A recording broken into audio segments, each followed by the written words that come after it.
இல்ல அது இன்னும் தெரியலைங்க. எப்படின்னா விளக்கம் வந்து கேட்டு ஒழுங்கு நடவடிக்கை குழு கடிதம் அனுப்பப்பட்டது. அந்த விளக்கம் வந்திருக்கா இல்லையாங்கிறது இதுவரைக்கும் எங்களுக்கு தகவல் வரல. நாங்கள் இப்போ தைலாபுரம் போகிறோம்.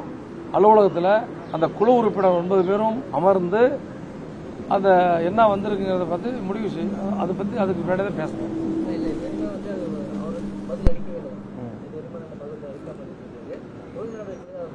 அது எப்படி உங்களுக்கு தெரியும்? ஃபோனில் கூட சொல்லிருக்கலாம். ஃபோனில் கூட சொல்லிருக்கலாம். அது நம்ம அவரை சார்ந்தவரை ஆமாம் ஏதாவது ஃபோனில் சொல்லலாம், தகவல் வந்துருக்கலாம்.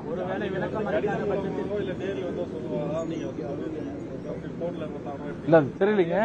நாங்கள் வந்து இப்போ நானும் அந்த 9 பேர் கொண்ட குழுவில் ஒருத்தன் உள்ள போய் அந்த குழு கூடி தான் முடிவெடுக்கணும்.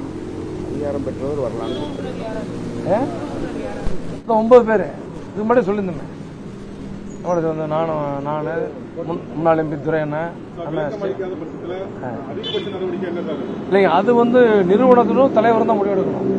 ஒழுங்கு நடவடிக்கை குழு என்பது நிறுவனருக்கும் கட்சியினுடைய தலைவருக்கும் கட்டுப்பட்டது. எங்களோட ரெக்கமெண்டேஷனை கொடுப்போம். குழு வந்து 9 பேர் சேர்ந்து அது என்ன மெஜாரிட்டியா எடுக்கிற முடிவை நிறுவனர் கையில ஒப்படைப்போம். நிறுவனராக இருக்கிற நம்முடைய கட்சியினுடைய தலைவர் மருத்துவர் ஐயா அவர்கள் அது குறித்து முடிவெடுப்போம். ஏற்கனவே இதே போல விளக்கம் கேட்டு நோட்டீஸ் அனுப்பப்பட்ட 3 பாமக எம்எல்ஏக்களுக்கு இது வரைக்கும் நடவடிக்கை எடுக்கலன்னு சொல்லி இடைநீக்கம் செஞ்சிருக்கீங்க. ஆமா அதே போல அன்புமணிக்கும் அதே மாதிரி அதான் அது நான் எப்படி தனியா சொல்ல முடியும்? நானும் ஒருத்தன் தானே. நான் சொல்ல முடியாது. அது என்ன பெரும்பான்மை குழு முடிவு பண்றாங்களோ அதான் முடிவு. ஆனா எங்களுடைய ஆசை, எங்களுடைய எதிர்பார்ப்பு நம்முடைய மருத்துவர் ஐயா அவர்களை சந்தித்து எங்களுடைய செயல் தலைவராக இருக்கிற அண்ணன் அன்புமணி அவர்கள் ஐயா நீ என்ன சொல்றீங்களோ அதை செய்யறேன் அப்படின்னு சொல்லுவாருங்கிறது இன்றைக்கு தமிழ்நாட்டில் இருக்கிற ஒட்டுமொத்த பாட்டாளி மக்கள் கட்சியினுடைய வன்னிய மக்களுடைய எதிர்பார்ப்பாக இருக்கிறது. அது நடக்கும் என்று ஆவலோடு எதிர்பார்க்கிறோம்.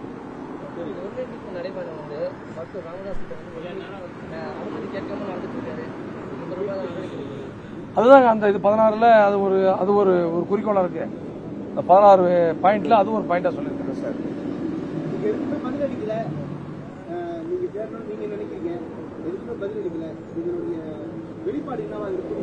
அதுதாங்க ஆமா. அது எப்படி முன்னாடி குழு கூடி தான் முடிவெடுக்கணும். குழு கூடி உங்களை வந்து உள்ள கூப்பிட்டு செய்தியாளர் சந்திப்பாங்கல்ல, ஐயா எப்பவுமே சந்திப்பாங்கல்ல, அந்த குழுவினுடைய நடவடிக்கை குறித்து உங்கள்கிட்ட சொல்லுவாங்க.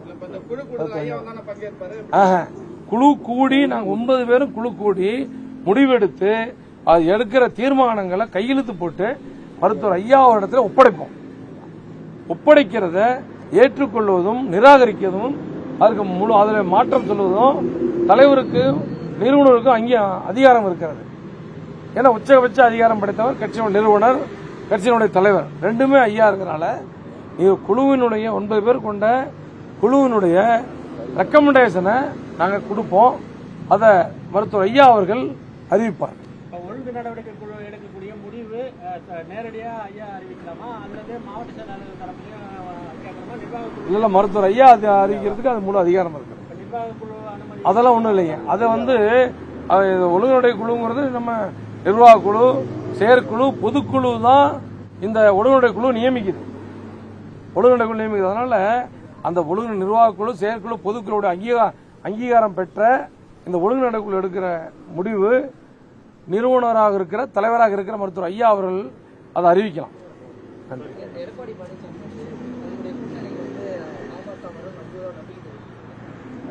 அது வந்து எங்க மருத்துவர் ஐயா தான் அறிவிப்பாரு.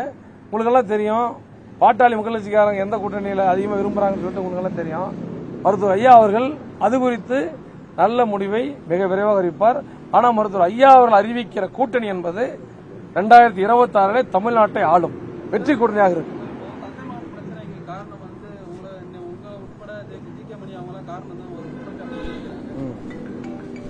எல்லாம் அந்த இறைவனுக்கு தான் கண்டுபிடிச்சோம். நான் தான் உங்களுக்கு சொல்லிடுறேன். என்னை பொறுத்த வரைக்கும் நான் ஒரு ஆசிரியர் குடும்பத்தை சேர்ந்தவன். ஏன்னா ஒரு பள்ளி மாணவனாக இருக்கிற காலம் தொட்டு மருத்துவர் ஐயாவை ஒரு தலைவராக ஏற்றுக்கொண்டு வரல, தெய்வமாக ஏற்றுக்கொண்டு வந்தவன். இந்த இயக்கம் என்பது என்ன இந்த உலகத்துக்கு அடையாளம் காட்டிய இயக்கம். இந்த இயக்கம் நான் இருக்கிற வரையிலே, என்னுடைய மகன் இருக்கிற வரையிலே, என்னுடைய பேரன் பேத்தியை அது தலைமுறை தாண்டி இருக்கிற வரையிலே இந்த இயக்கம் வலுவாக இருக்க வேண்டும் என்பதிலே மாறாத எண்ணம் கொண்டவன். அப்படி இருக்கிற நான் நிச்சயமாக அந்த மாதிரி சிரமட்டேன். சில ஒரு காளிகள் கூலிகள் அந்த மாதிரியான ஒரு செய்திகளை பரப்பிட்டு வராங்க. நான் அந்த மாதிரி ஆள் இல்லை. நான் இன்னைக்கு சொல்றேன், என்னுடைய தலைவர் மருத்துவர் ஐயா அவர்கள், அதற்கு அடுத்தபடியாக மருத்துவர் ஐயா அவர்கள் காட்டுகிற சென்னை. செய்திகளை உடனுக்குடனும் துல்லியமாகவும் தெரிந்து கொள்ள சப்ஸ்கிரைப் பண்ணுங்க.